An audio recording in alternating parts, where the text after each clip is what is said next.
So. Jetzt kannst du mich theoretisch hören, oder?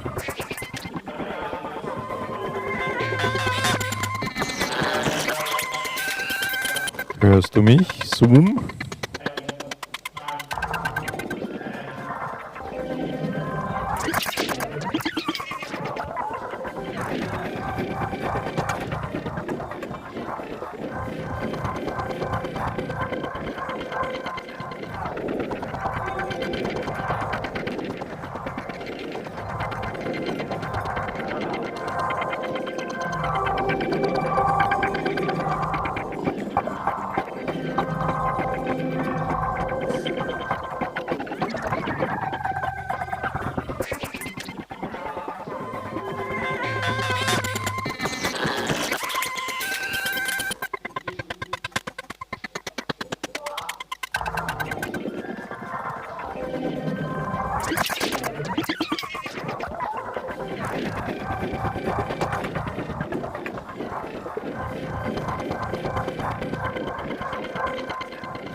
Okay, jetzt scheint es zu klappen, oder? Hallo? Hallo? Ja, ja. Hallo? Ich höre dich, hörst du mich? Ah, John. Hey, Alex, ich höre dich. egal. Ja, super. Es sind schon Gäste herinnen, also halt dich ein bisschen zurück mit dem Hören. Genau, also nicht fluchen. Ja, ja.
Guten Abend.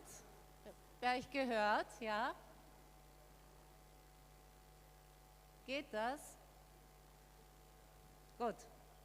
Also guten Abend. Die Veranstaltung findet in diesem Raum statt. Also falls ihr Lust habt, sie zu sehen, kommt ihr rüber.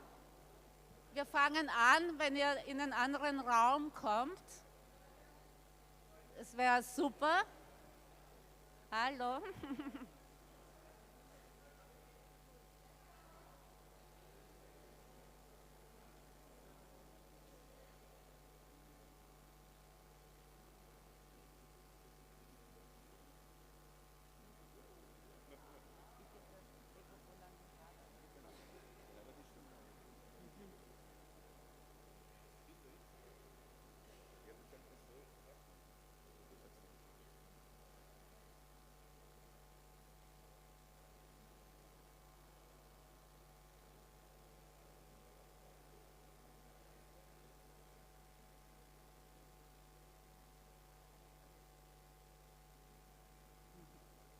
Also guten Abend.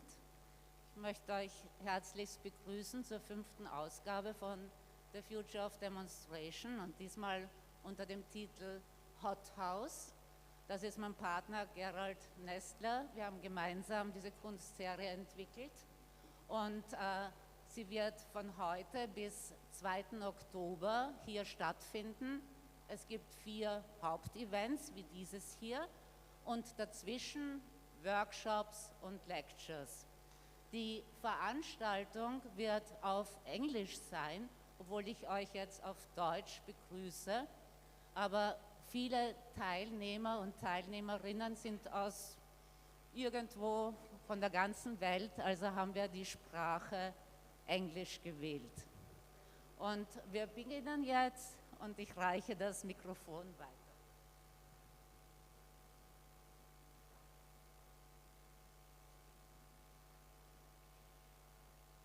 Victor Hugo on revolt, riot, and insurrection. Victor Hugo in Les Miserables and in his notes for this book engaged intensely with the difference and significance of revolt as a riot and insurrection. As Hot House aims to invoke new waves of insurrection, we'd like to refer to him as a precursor and as an inspiration. Most commonly, revolt is born of material circumstances. It stems from a need of the body, hunger. The riot, therefore, has a local, precarious character with a tendency toward anarchy. It remains in the dark. Insurrection, however, is always a thing of the spirit, a moral phenomenon. Insurrection is an encounter with the truth. It is the place, the only place, where political truth is visible. Hence, the riot is the attack of a faction against the whole, while insurrection is the attack of the whole against the faction. But whether insurrection or riot, and in what they differ from each other, they are conceptual disorders of which the so-called bourgeoisie understands nothing. For the bourgeois, the owner, it is simply all rebellion, mere indignation, the dog's rebelliousness against his master, which must be punished by chaining and imprisonment. You can recognize a real insurance by the fact that it strives forward. Any other uprising is useless. Every violent step backwards is a riot. And to go backwards is a sin against humanity.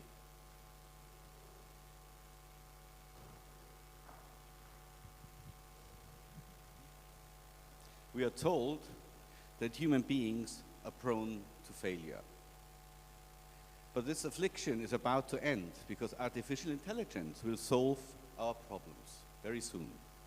Singularity is about to arise, they proclaim, and it will be more powerful than anything human beings can imagine.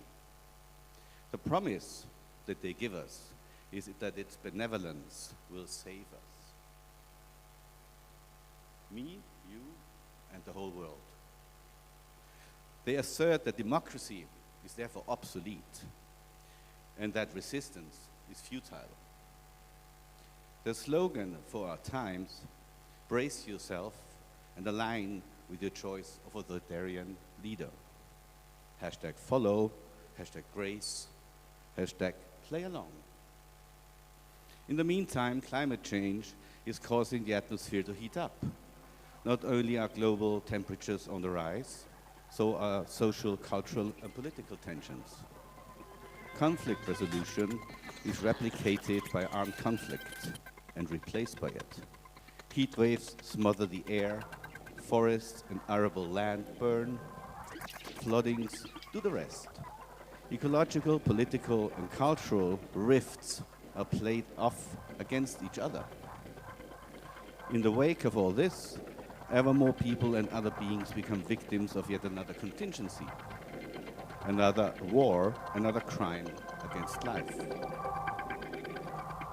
Oligarchs align with authoritarian leaders, leveraging their business models to further escalate extraction and division. Once again, reactionary and repressive powers declare inequality a law of nature, with eugenics surfacing as their mode of operation. Brazenly or unwittingly, social and other media reinforce these sociopathic tendencies. Consequently, hate and division intensify and survival takes precedence. Why should anyone still bank on democracy? But what if the problem with democracy was not just its opponents? What if we, those who benefit from it, have hollowed it out when we stop developing and deepening democratic participation? When we stopped offering it to each other and filling it with life and lives? The crisis of democracy lies at least as much in our omission as in authoritarian attempts to undo it. Such neglect erodes what democracy is all about, an inclusive and participatory process. The becoming truncated and unfinished democracy has been suppressed in favor of quicker and easier gains in wealth and power, also by those who call themselves Democrats. Hothouse reframes the debate on democracy from condition to process. At least that's our aim, together with all our partners. What we mean by democracy is an open and animated ecological, political, legal, and cultural framework. An isonomia, a political equality before the law, based on non-rule and the lack of social division, whereby equality is realized through the freedom to immigrate. To quote the philosopher Kojin Karatani. Today, such models must be expanded because democracy only has a future if we leave behind its humanistic limitation to our species. Democracy remade is therefore the resolution to extend demos and isonomia to all voices, be they human or non-human. If democracy has a future, it will be through a re-entanglement with all beings, a lived diversity abhorred by reactionary forces. To think is a form of resistance, but this can only be the beginning. The question is, what can be done? Hothouse proposes a reorientation of resistance against techno-capitalist authoritarianism, a shift away from critique and dissent towards exposure and betrayal, towards treason, if you like. The shift echoes in the German word Widerständigkeit, a word that means and connects resistance and resilience, a word which doesn't exist in the English language. The shift, no, sorry. And it implies a relentless force that can turn dissent into insurrection. This approach entails a strategic shift from resistance as a direct opposition to versatile, adaptable, and resilient tactics. It is time to renounce loyalty. It is time to betray and dishonor those who oppress and exploit, socially, psychologically, industrially, technologically. Hot House invites you to join in the resolution to turn renegade and remake democracy on a social and ecological basis. And Felix is going to say a few words about some of these aspects, I hope, if he hears me.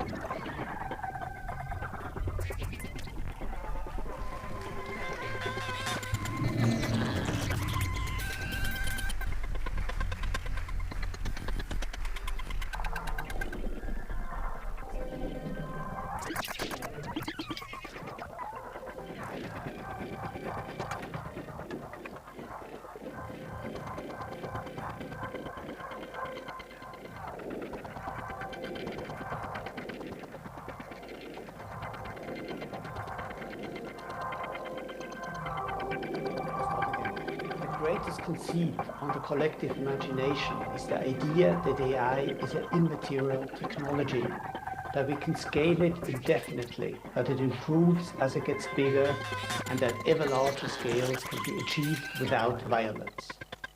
The struggle to free our imagination from the ideology of AI and to push back against techno-authoritarianism has to start with the recognition that these technologies are material and that their materially matters, and that scaling them generates exorbitant human and environmental costs. The materiality of AI has two dimensions. One is the infrastructure itself and the extractivist model on which it relies, the enormous quantities of raw materials, of energy, of water, of exploited labor, and increasingly also of land that is being used to build and house hyperscale data centers as its key nodes. All this excess does not really matter, we are told. This time is different. AI will fix all the problems later.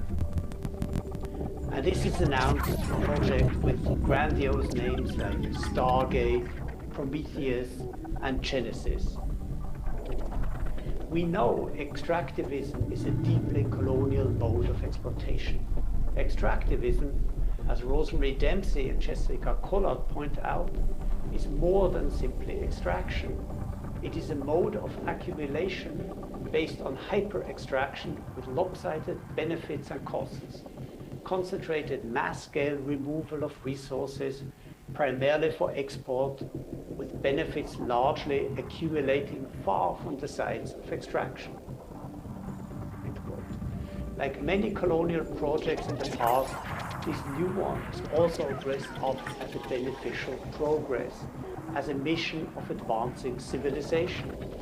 Any resistance is deemed to be ignorant, backwards, an irrational attempt at fighting the march of progress, futile in the light of humanity's manifest destiny. This is a classical colonial principle that devaluates its critique as parochial and outdated, quaintly traditional at best. It adds epistemic to physical violence.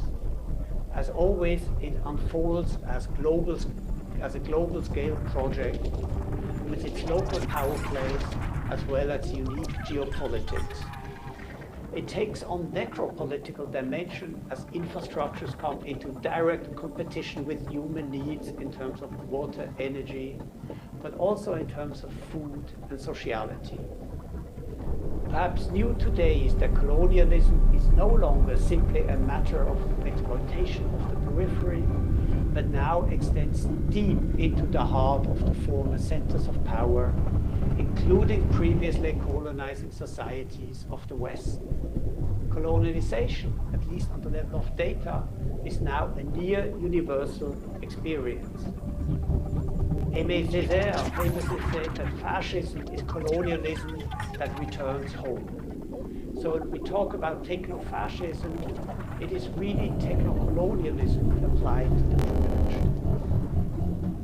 But this is only one level of the deep materiality that we need to confront in order to counter the ideology of AI. The other is the materiality of the computational itself. The ideologues of AI like to talk about what they call substrate independence. This is the idea that as long as the informational patterns remain the same, the material basis, its substrate, through which it is organized, does not matter. Human beings, Earth, Mars, silicon, it's all the same. At high enough information density, the thing and its simulation become equivalent. This is a precondition for the vision that we can simply download the brain, implement mental processes in computational devices, extend them to superhuman levels, and live forever. This is obviously stupid. The infrastructure to achieve this will destroy the world first. It's not software that eats the world, it's the hardware. But it's also stupid because it is impossible. These devices are material themselves in terms of how they organize information, how they make computation possible. The brain is not a computer, and the computer is not a brain. And intelligence is not merely inside a singular brain. What emerges from computation is not human-like thinking, but entirely different capacities. Comparisons between computers and humans lead to a dead end, in the same way that a dog is not simply a stupid human being. But since we have such a hard time to think of intelligence in more than human terms, let's bracket this out for the moment. We can talk about it later. What we are seeing is our machinic capacities to be in the world and to act in the world that are not deterministic. True, but they are also radically different from other non-deterministic actors, like humans and animals, and perhaps even plants or ecosystems as a whole. We should take this difference seriously. Capitalism denies it because it wants to replace labor to increase profit. We need to call this out. We should not try to emulate human intelligence, if only to get beyond the colonial and racist measurements of that intelligence. This is what we must resist, but this is also what can open new doors for us and everything that acts with us and within us. Thank you. And now I hand over to Marek. Should we applause? Yes. Yeah.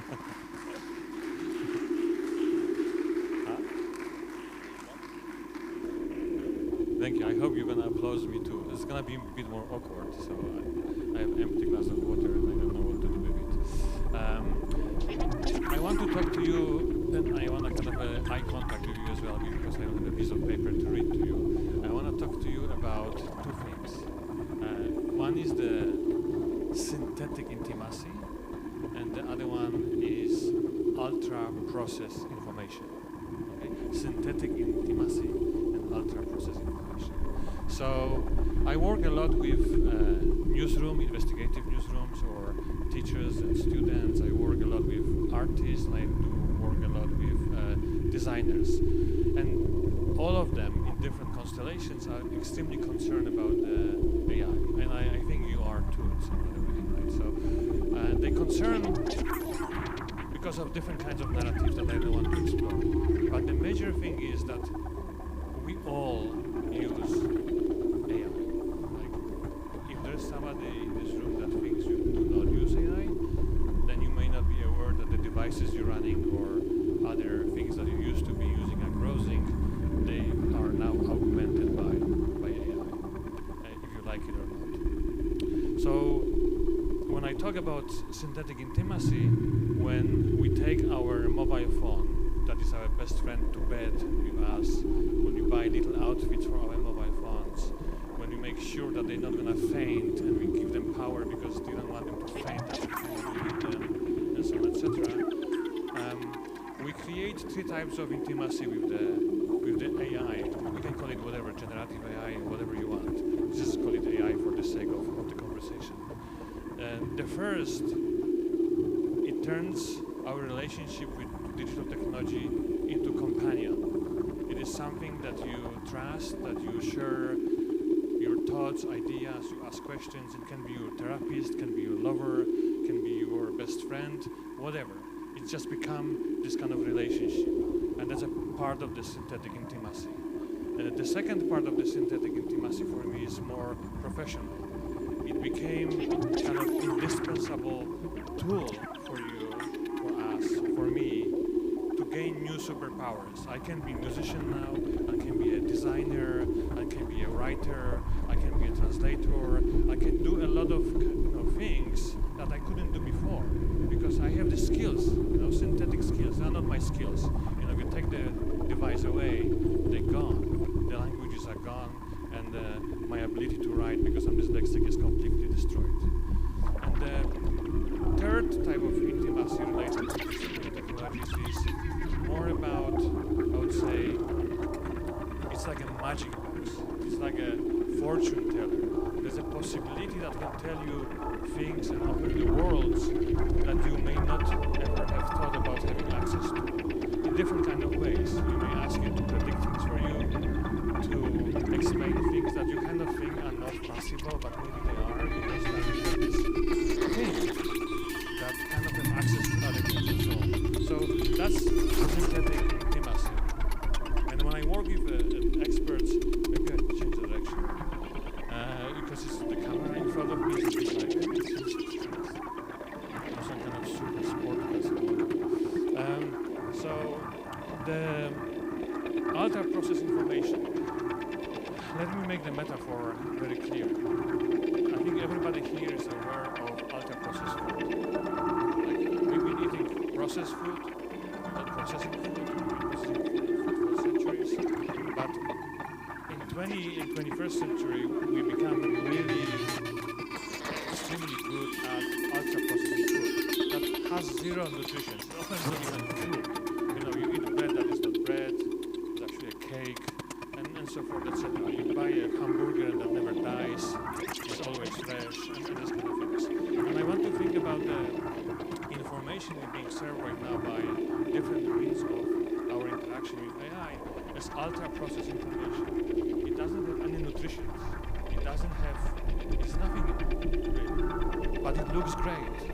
Because AI is a pattern machine. It's not an epistemological machine. It's not a machine that produces knowledge. It's just a machine that produces impression of nutrition, impression of knowledge. And when I talk about these two things, the synthetic intimacy and the ultra-processed information, is because when we face planetary problems, choose your way, whatever you want to choose. I'm not going to give you one. We need to be able to process information and to work on that problem together. And when we rely on synthetic relationship that is mediating this stuff we have to do together, less and less is possible. So for me the biggest concern is, and I'm going to finish here, is how the digital technologies, and we now call them AI, tomorrow we're going to call them something else, and before we call them something else, how they determine in a way not only our ability, but kind of answer possibilities for us to see the world other than the world through the synthetic means of computation.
find a comfortable position.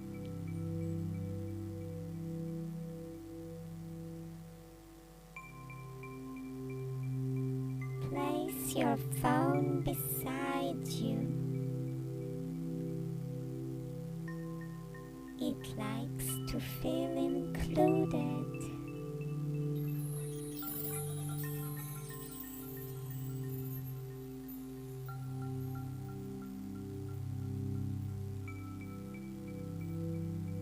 Close your eyes. Breathe in deeply.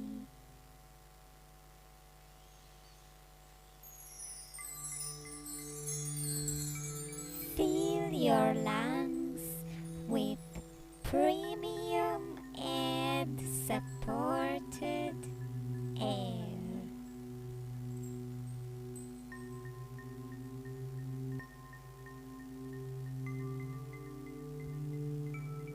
Exhale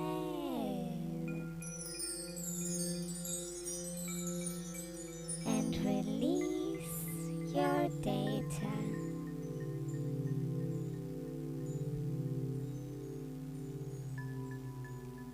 Let it rise to the cloud.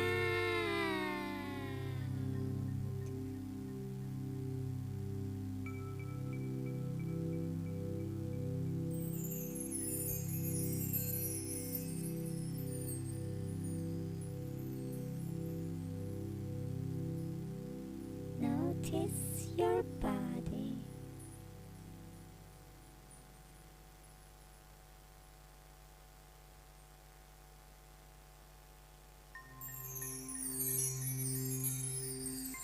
Notice your head, heavy from scrolling.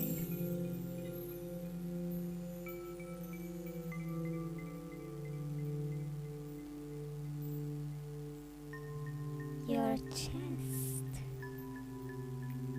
pulsing with curated outrage.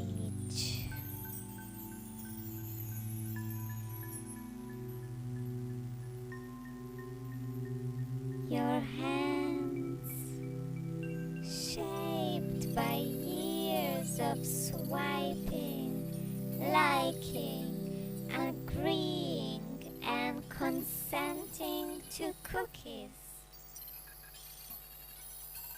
to terms and conditions. Rest them now. The system continues without you.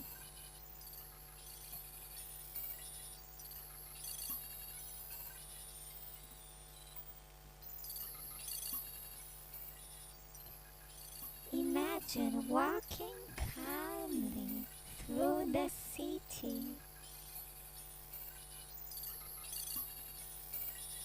You are centered.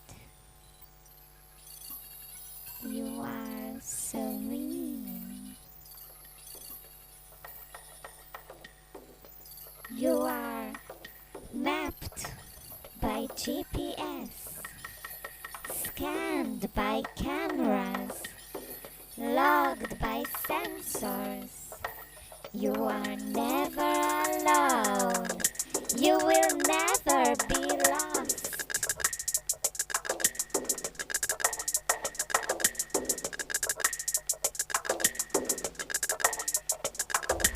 Breathe calmly in and out, in and out, in and out, in and out. Feel the speed.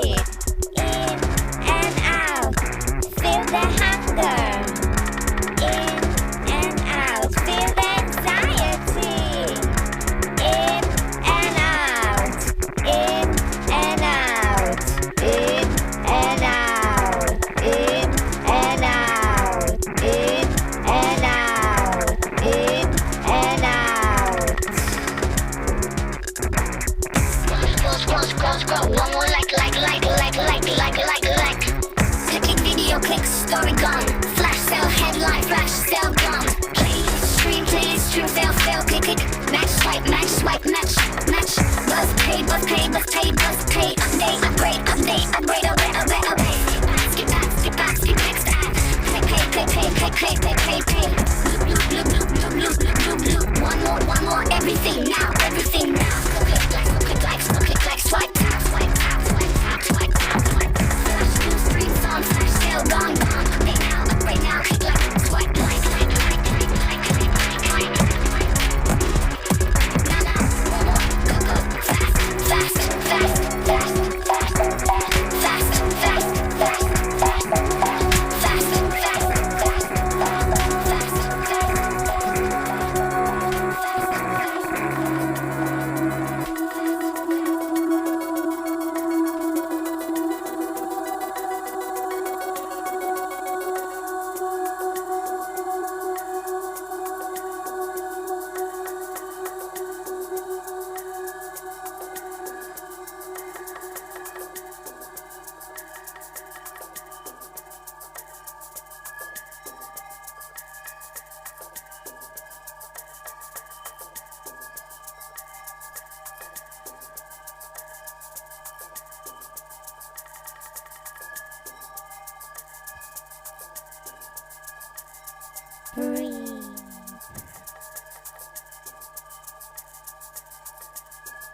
Breathe slow again.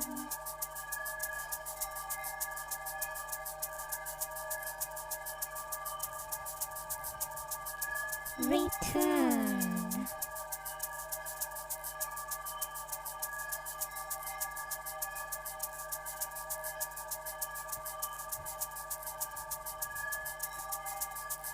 Now you are one with the system.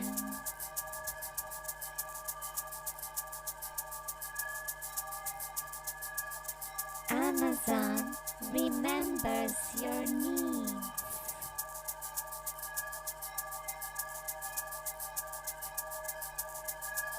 Meta shapes your friendships.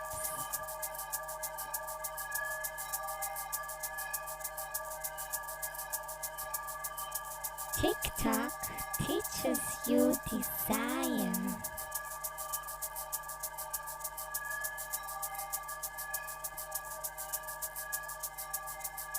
Spotify predicts your moods.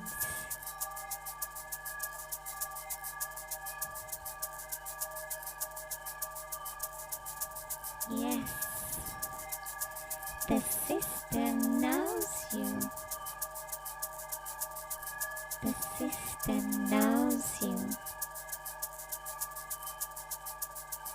Even better than you know yourself.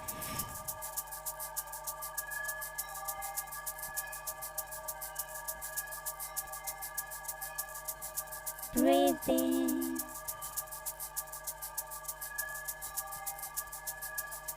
Exhale and let go of your illusion of privacy.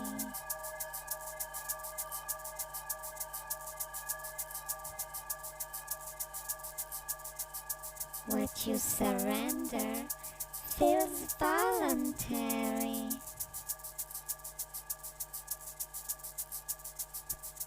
What you withhold will be taken anyway.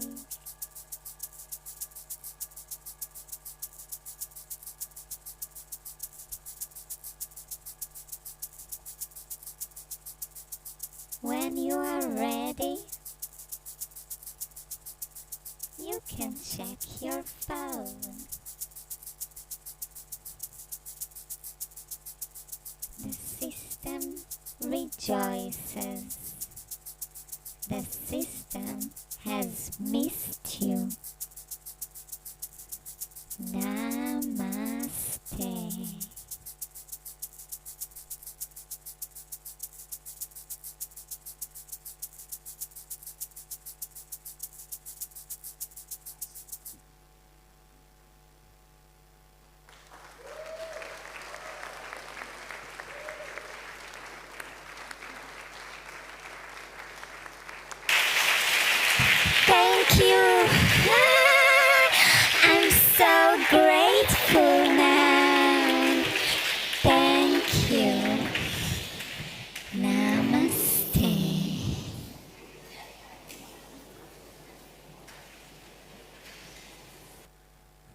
John, do you hear me?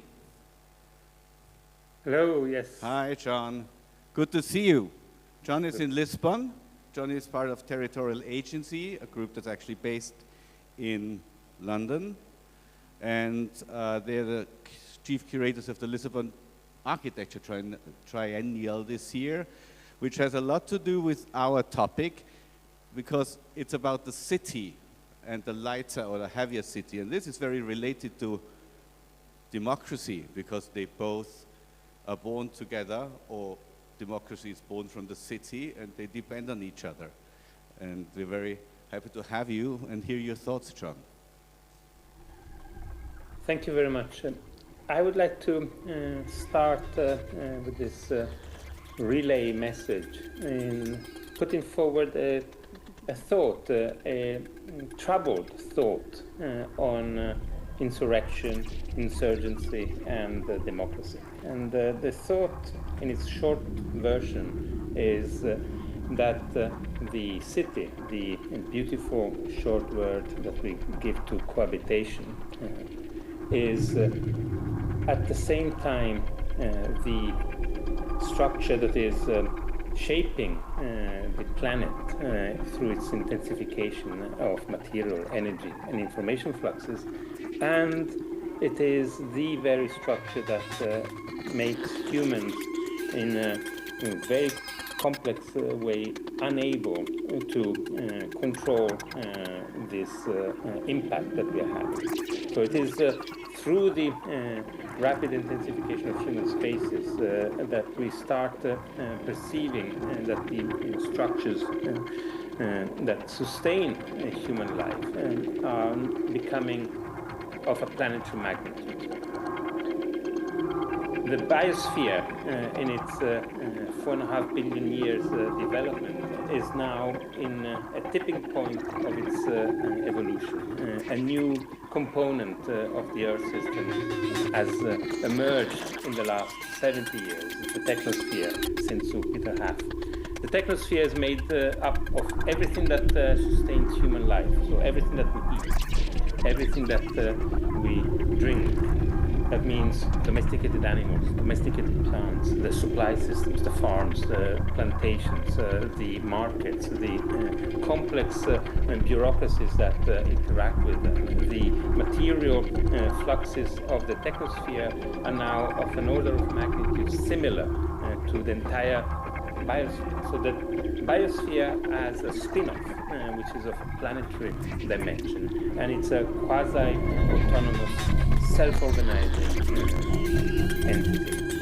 The fact that it's quasi-autonomous and self-organizing makes it really difficult for humans to apprehend it, because we are a major component of it, and yet the magic technosphere only has been made of things that we control, things that we design, or something called capitalism, extractive capitalism design, and hence could be redesigned. As a planetary phenomenon, it is, on the contrary, a system that is following its own agency. It follows its largely deeply combustive and explosive agencies of burning fossil fuels, and it's propelling at speeds that are unimaginable just a few decades ago. The troubling thought is that this is the contemporary city, that the technosphere is coexisting and coextensive with what we used to call the city. The city has transformed and transmuted into a new planetary system, and that is of a magnitude of 30 trillion tons, hence the question that Gerald mentioned of asking how heavy is a city.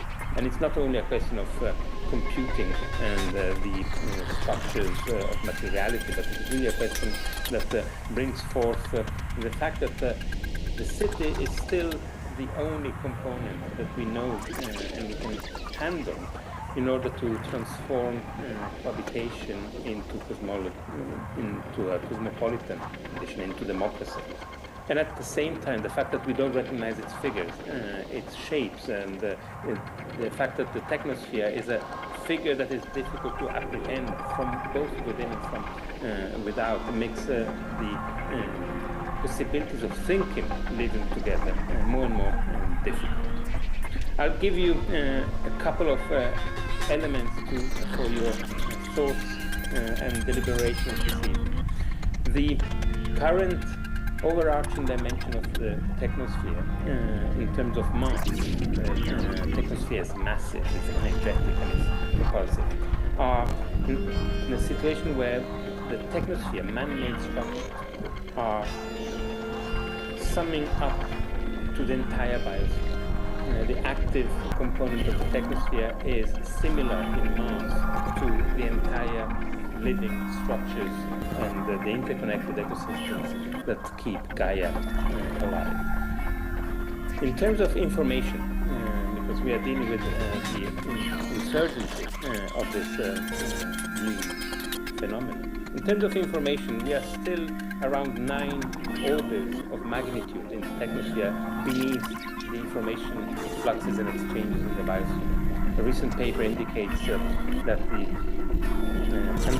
an understanding of the information exchanges inside the entire biosphere, which is a problem of estimation of an unknown entity, a sort of Fermi problem of quantification, indicates that the entire biosphere at the moment is around 10 elevated 24 times bits per second, with the technosphere very rapidly rising from the current estimation of 10 to the possibility of surpassing information exchange of the biosphere within the century.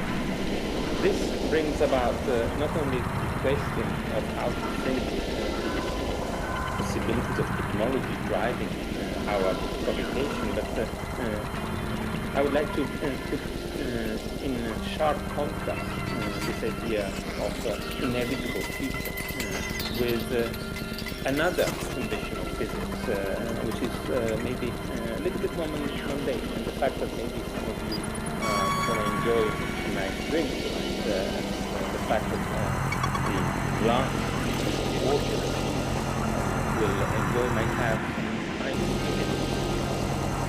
At the moment, if we would stop on the technosphere, we would stop its propelling entities and the exchange of goods, medicine, information of what keeps us going every day, there will be enough locked-in energy in the Earth system by passing over film to the Earth system by bringing the cycle of carbon additional greenhouse gases. There will be enough locked in to make ice like in your glass, melt, and add mass to the already swelling structure of and circulations of the Earth, to a condition where a new inundation is going to reshape completely. In the last 3,000 years, around 10 centimeters of sea level rise of devastation on the city. And in this period is where we saw, like Gemma mentioned, the rise of civilization, democracy. It's the size of your car, around 10 centimeters of fluctuation of sea level, mean sea level over the last 3,000 years. We are now in the early stages of a new inundation that's unprecedented dimension. In the last 50 years, we've already seen that figure double. In the coming 30 years, we'll see the first meter of the inundation that will accelerate quickly up to the end of the century, cover areas well beyond 1.5 meters and 30 to 3.6 meters if we avoid the collapse of the Greenlandic ice sheet and the East Antarctica ice sheet, covering areas that are currently inhabited by more than 1 billion. And I wanted to put these two conditions of projection of the future in sharp contrast one with the other. The idea that the technosphere might solve its problems, and the fact that the Earth is insurgent, it's fighting back, it's rearticulating all structural cohabitation and territoriality law. And I would like to end by making you think that this inversion of agency is also connected to the very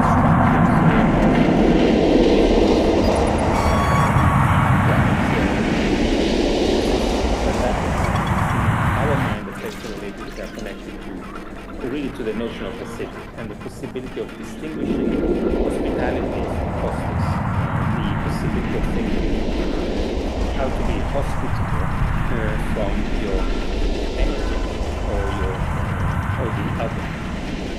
In the contemporary condition of the city is deeply intertwined with the processes of emergence of the components of the biosphere, the technosphere, and it needs to be constant negotiation and war. The current state of upheaval needs to be recognized as a warm war through which we need to re-engage politically and transforming the city, which is the origin of the word politics, in order to achieve, I hope, climate peace. Thank you. Thank you, John. Different kind of agency.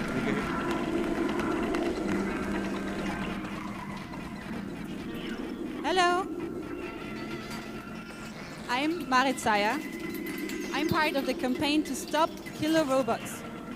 It's a global coalition out of organizations and people working to ban autonomous weapon systems. We believe that no machine should ever have the power to decide who lives and who dies. Tonight, I will not give you facts. I will not give you statistics. Instead, I will ask you to feel what it means to be reduced, to be categorized, to be labeled like a machine would. This is not a lecture. It is an experiment in decision making, which is why I ask as many people as possible to join me here in the room, even though the bar is at the other side.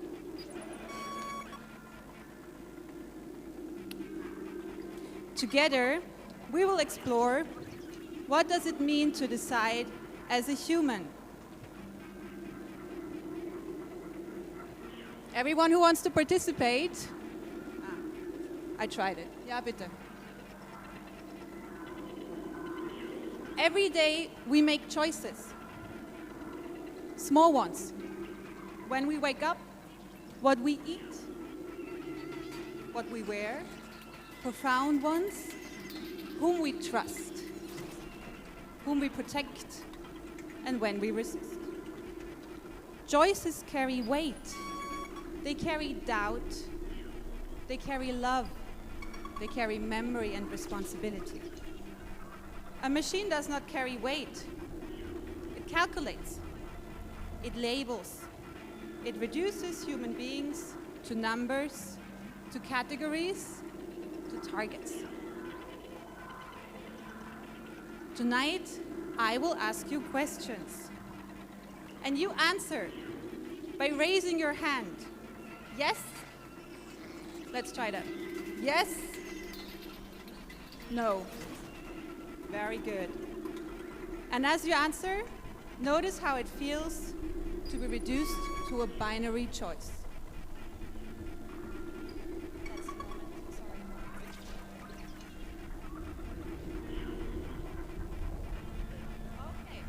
Are you ready to begin? Awesome. Even this is a choice. Take part.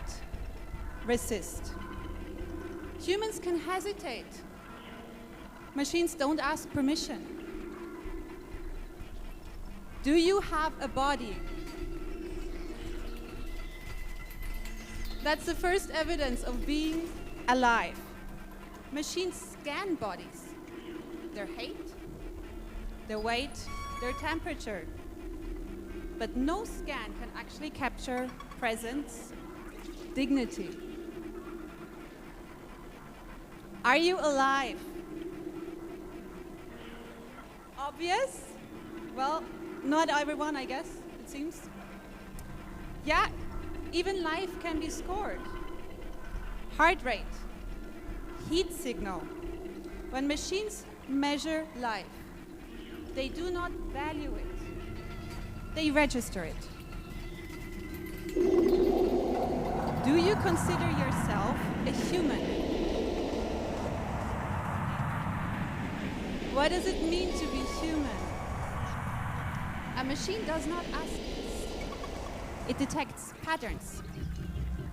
A face, a voice, the way someone walks, the way someone talks. Humanity is invisible to code. Now imagine, just imagine, a system scanning this room. It does not see individuals. It does not see human. It only sees data. So should a machine be able to decide who is a threat? That's the first step of reduction, collapsing a life into one single word. Collateral, dangerous, risk. So, should a human being ever be reduced to a single label? Think of enemy, criminal, refugee, collateral. One word can erase a whole life. Machines collapse us into categories, but one label is never a person. Do you control the information collected about you? Your digital shadow is actually longer as you are tall. Every click, every step, every message sent, collected, stored, traded. We do not control it. We do not own it. Yet it defines us in systems that decide who we are. Do you think digital profiles tell the truth about a person? Profiles are fragments. Your purchase, your location, your search history. No data set knows the secrets you carry. When you forgave someone, what you're afraid of. Profiles are precise, and they are profoundly false. Would you trust an algorithm more than a stranger? Yeah, good. That's good. We are told machines are objective. They're neutral. Strangers, they may be biased. This is a lie. Algorithms, they inherit every single prejudice that we feed them. They reproduce it faster, at scale, and without mercy. Should someone's appearance determine if they are dangerous? From skin color, to clothing, to accent, to posture. Systems use appearance to calculate risk. But what does it say about intention? Nothing. Once flagged, you become suspicious in the eyes of a machine. Are some groups of people more likely to commit crimes? Okay, tough crowd. That's a dangerous story hidden in so many data sets. Arrest records, biased policing. Data does not reveal reality, it reflects injustice. Feed it to the algorithm, and injustice becomes automated. Can data alone ever reveal someone's true intentions? Intentions, they live inside our hearts and our minds. Machines, they cannot measure conscience, fear, and compassion. Data may predict patterns of consumption, but they never can weigh the weight of a moral choice. Okay, is killing always wrong? Is killing always wrong? Okay, thank you, okay. Whew. Even humans struggle with these decisions. That struggle is what makes us human. Machines cannot hesitate. They calculate, they act. So if someone attacks you, is it acceptable to kill in self-defense? Many will say yes. Already we enter complexity. Context matters, right? Motive matters. The aftermath matters. The machines, they do not consider the aftermath. Their calculation itself, it ends at the trigger. Okay, what if the one attacked was your neighbor? What if it was the person standing next to you? What if it was your best friend? Are you? Yeah, okay. Now, if the attacker were a child, would it still be acceptable? A machine does not see a child. It sees probability. It sees an outline, a heat signature. Children can become targets as easily as anyone else. So, should killing ever be automated?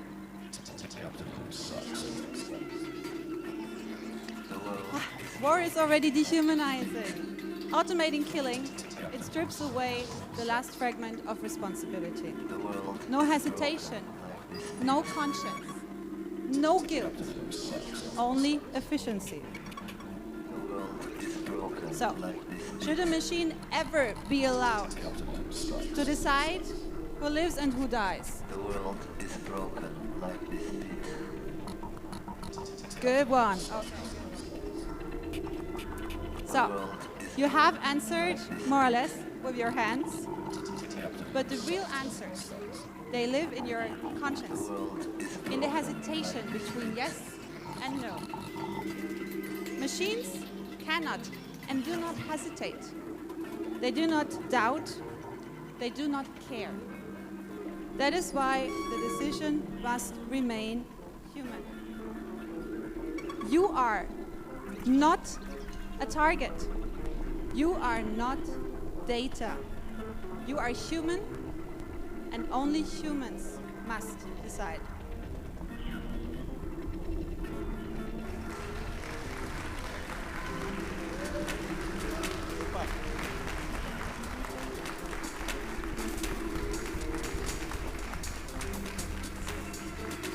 Some humans seem to have a different opinion on that. And we see them more and more nowadays, don't we? Wherever we look in politics, in the media, autocrats are on the rise.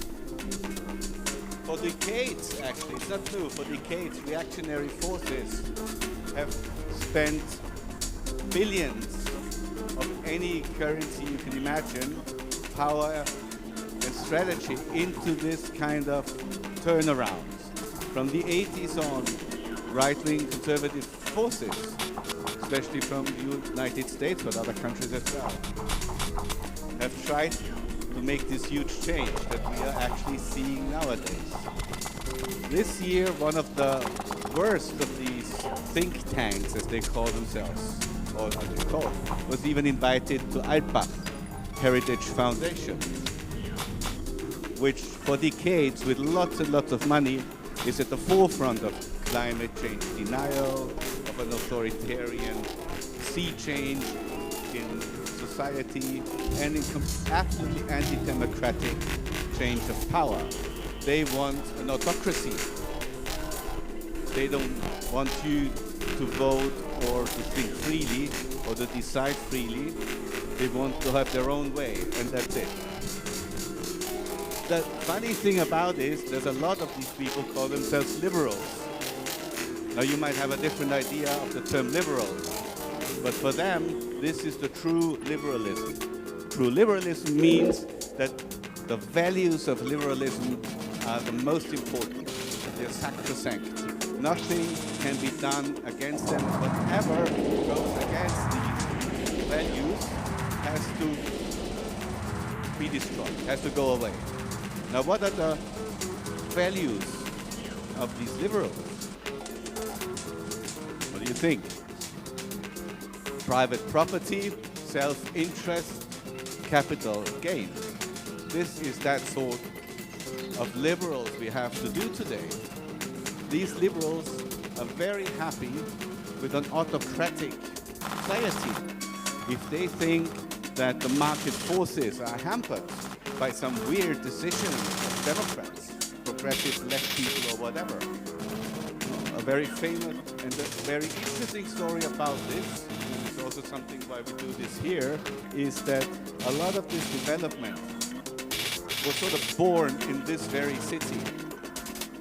There is a, for us here, it is a fringe economic theory, but worldwide a very, very important and very powerful one. It's called the Austrian School of Economics, which was founded by different people, but one of them who became very known worldwide and very powerful is a guy called Ludwig von Mises and his student Friedrich Hayek.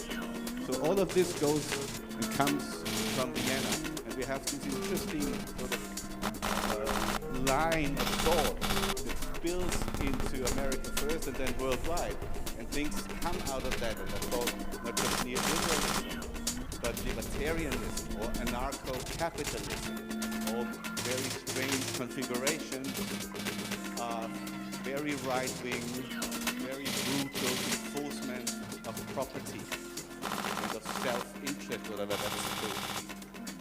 And this is the actual danger that we're facing today for human rights and democracy. These are all very crazy ideas, but they're really on the go today. So what we do today, or in this project that we're doing here, we're trying at least symbolically as artists to work against it. And what we're doing is sort of what we call a tribunalistic ritual. We're not doing a tribunal, we're not actual lawyers, we're not sort of like some of that, but we are artists. We can symbolically work against that. And we start the tribunal now.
Selbstkultest.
There's more, there is more. There is more to come. There's more to come. Curtis Yarvin, the most influential ideologist of the far right, calls for a new kind of system, what he calls a monarchy that is led by a CEO dictator. He, and that's a capital letter here, he does not control a corporation. He owns the country, just like a king, the CEO. If this sounds crazy and bogus to you, please mind that they mean it, and they have the means to now as well. So this is an incredibly false image of the world, I would think, we would think. And Hot House now calls for iconoclasm, iconoclasmic acts. Usually this was against power. A way of dealing with power is iconoclasm. So how can we restart iconoclastic acts and eruptions against this blatantly false image of the world? We can't rely on criticism and dissent anymore. We need real insurrections that expose and betray these appropriations of power and control. As we said before, we want to bring imagination to life in a different way. So each of these projects that we do now, we will each time end this tribunal with a form of insurrection, if you like, a form of liquidation. We are artists, so we love humanity, we love people, but we can symbolically kill. We can do that. It's a symbolic act, and I think that is something as an insurrection that we will do in these 4 evenings. So this is something that takes us against techno-capitalist authoritarianism, which is really coming now, and it's sort of like a self-defense, an artistic one, for more human and non-human rights.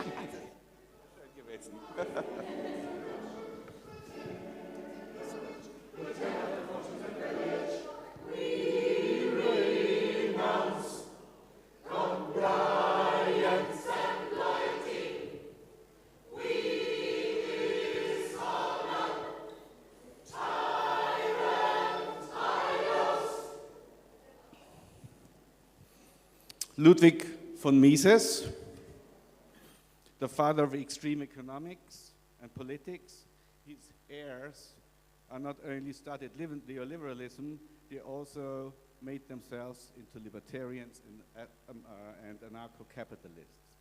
He said that Austrian fascism, the Dollfuss Putsch, saved Western civilization and will be remembered in history forever. Kevin Roberts, president of the Heritage Foundation, the architect of Project 225, which wants to institutionalize Trumpist autocracy.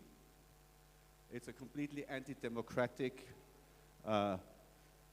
political agenda that wants to turn America and the rest of the world against democracy into authoritarian states. CEO countries, corporations. Elon Musk, richest man in the world. A lot of reason for that is money that he got from the state. It's not just earned money. He was fed with money, public money, a lot. He spent $250 million on Trump re-election. He likes Nazi gestures. He replaced the democratic agency with a rigged system, which is called Doge. He calls everything exo-Doge, as you might know. He hates taxes and climate regulations, and so many other things. And when it comes to climate, Elon Musk, AI facility in South Memphis called Colossus, which was built in 2024, has already hit the limit of the local electricity grid. The company installed methane gas generators, imagine, huge gas generators that fire this AI plant, and completely devastate the air and the whole neighborhoods around. It's all for the good of something I think we don't want.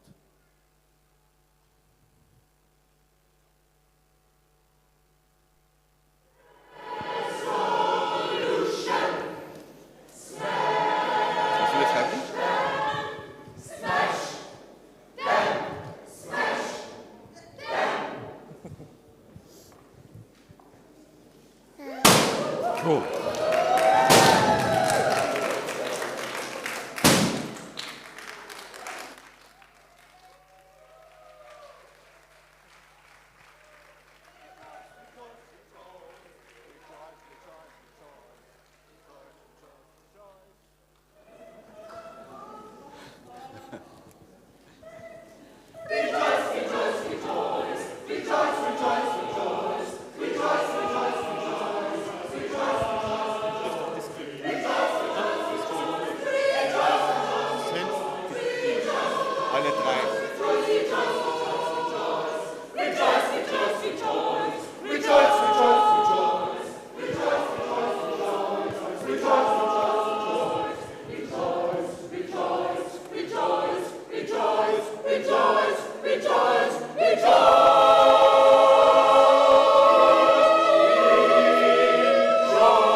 Thank you.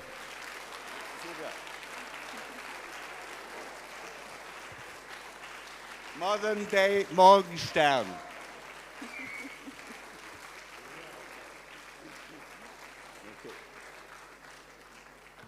We want to thank everyone who came today. We want to thank all our partners and, partners in crime, if you like. Our whole team, everyone involved. It's been quite a journey to get that far. We still have a bit in front of us, and I wish you a very nice evening. There's a bar. I know a lot of you have already found it. And see you later for a drink. Thank you. Thank you. Ja, schaut, wo du bist, hä? Was meinst du? Na, ich will das sagen.